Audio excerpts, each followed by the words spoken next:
Hi, my name is Caroline Broussard, and I'm a 4th grade teacher at Plantation Park Elementary in Broussard Parish. As an educator, I am most passionate about loving my students and creating meaningful learning experiences that meet them where they are. I truly believe that students learn best when they're engaged and having fun, whether that be sharing their ideas while standing on their chairs, time traveling back in history, or creating vocabulary songs that help them know those words. My goal is always for students to feel seen, valued, and taught in the way they learn best.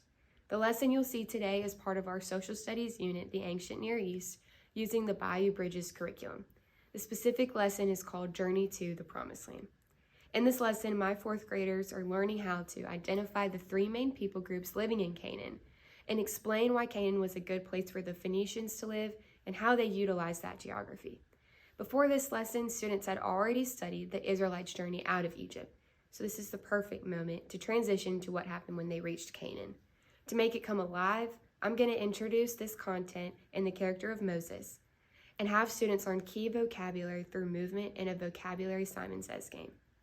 This connects to our larger goal of helping students understand how geography affected the culture and the lives of ancient people. It's also part of my goal to make social studies active and memorable, and not just something that they read in a book. My classroom includes students with a wide range of learning needs and strengths, so I intentionally build in movement, discussion, and visual support to make sure all of my students can access the content and feel successful. My full lesson was 45 minutes long, but you'll see 10 minutes of interaction and instruction.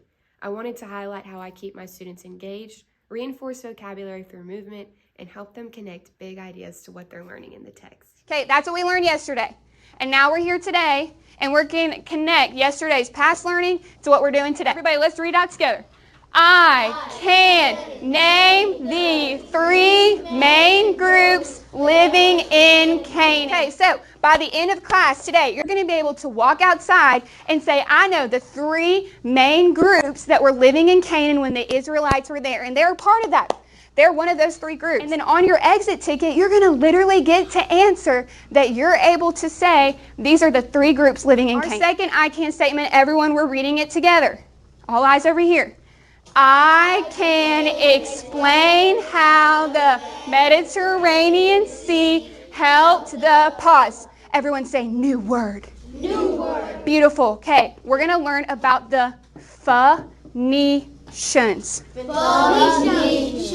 Beautiful. Everyone say Phoenicians. Phoenicians. Wonderful. So we're going to learn about the Phoenicians and how the Mediterranean Sea. Are you guys ready to recap our vocab words from yesterday? When I call out the vocab word, you do the motion. Ready? To knock. To knock. Good. Monotheism. Monotheism. But partners A, I want you to say, monotheism is, and I want you to tell partner B what monotheism is. To knock. Okay, partner B, turn and say, to knock means something we do in social studies a lot is we get to time travel. Everybody say time travel. Okay, so I'm going to put in the coordinates. We are going to go to Canaan to see the promised land that the Israelites were trying to reach. Going to Canaan, 1200 BC. Everybody say, buckle up. Buckle up. Whoa! Are you guys ready to look out of our window? Yes.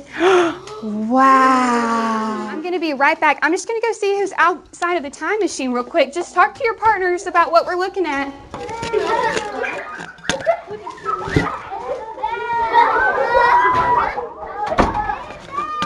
Hello, young children.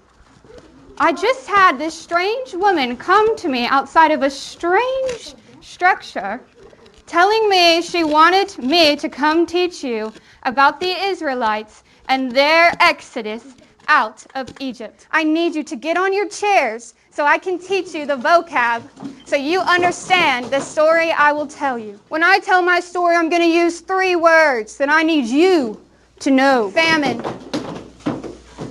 prophet, exodus. Very good, children. Sit down. Turn to page 21 in these little books you have in front of you. Turn to page 21.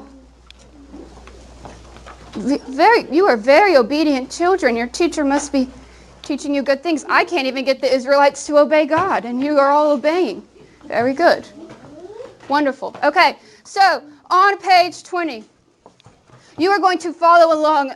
That strange lady told me you guys do something called a time traveler finger. Yes. So you're going to follow along in your time travel manual. She tells me it's the title of it. And you're starting at the journey to the promised land. And I, Moses, led the journey through the promised land. Okay, yes? Good. All right.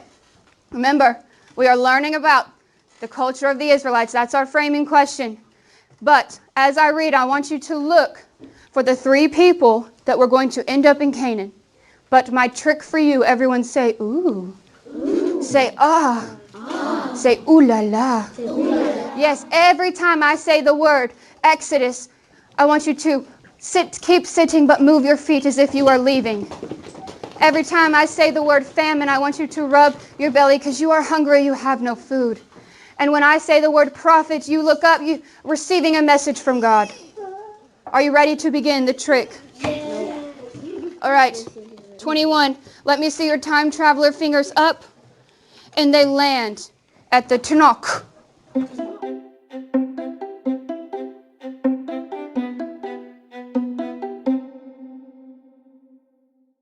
want you to understand what it is like to wander the desert for 40 years. How old are you, children? 9.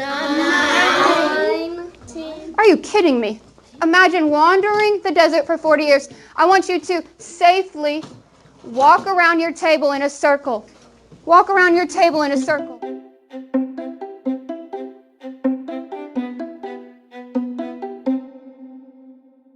Freeze. Are you still in the same place you're supposed to be?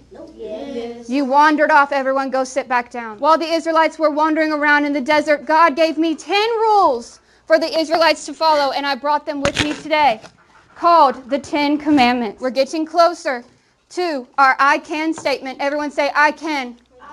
Remember, we are looking for the 3 main groups. We already know the Israelites. We're about to find out the others.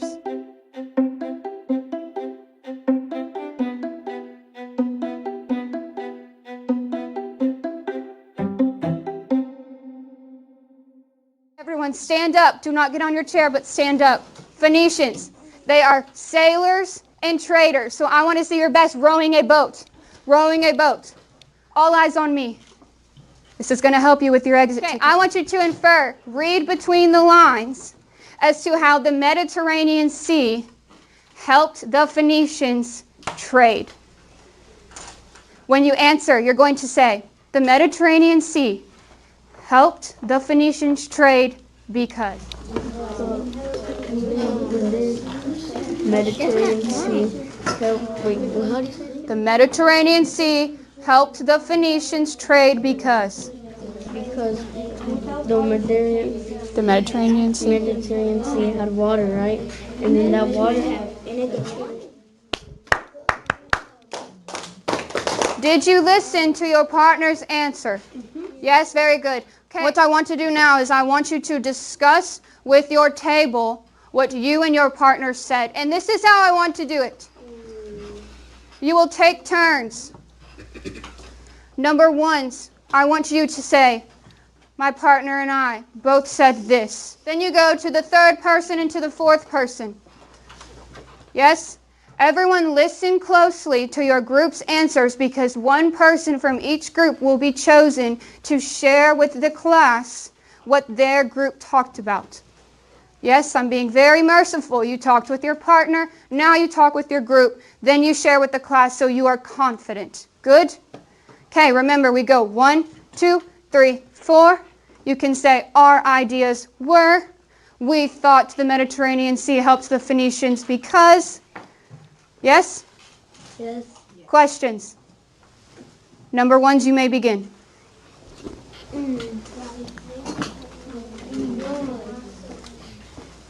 All of my number 4s, you are going to stand on your chair and answer. All right? All my number 4s on your chair. I want you to tell me at least, it's very hard to have a lot of facial hair. Okay, you are not the number 4.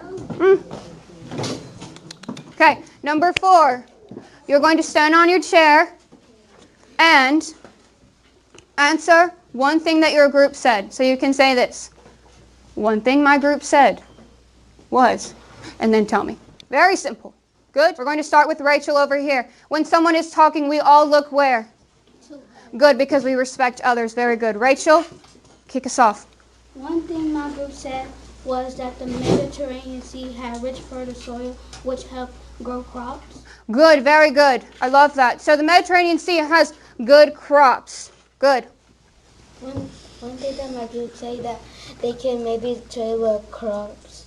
Trade with the crops. That is incredible. Do you see how he built on to her answer? I love that. Your class has very good teamwork. Did you know that? Yes, good. Okay, my friend in the back.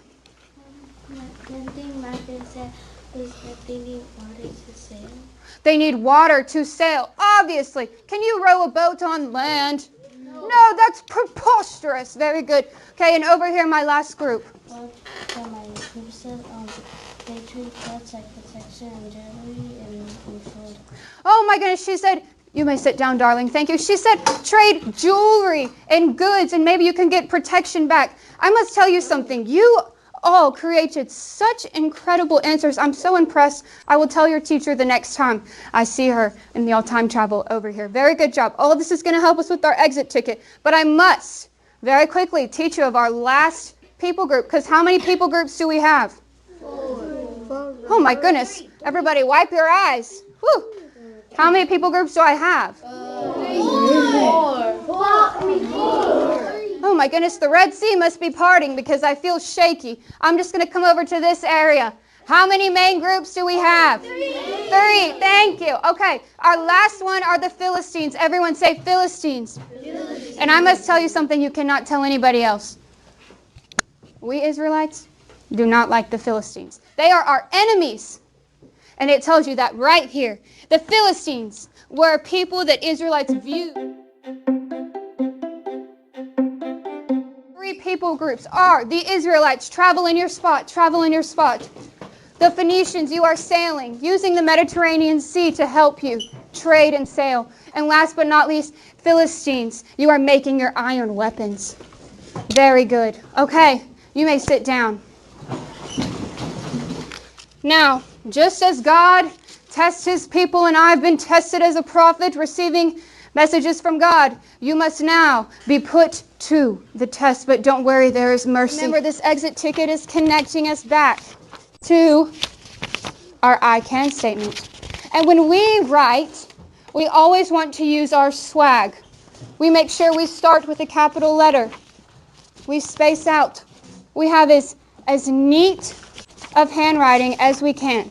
I believe that my lesson objectives were met. I was able to see this through the check for understandings that I did throughout class. My students were able to identify the 3 main people groups living in Canaan through the motions that we created. For example, the Israelites wandered around the desert for the Exodus. The Phoenicians were sailors and traders, and the Philistines created their iron weapons, and they were the enemies of the Israelites.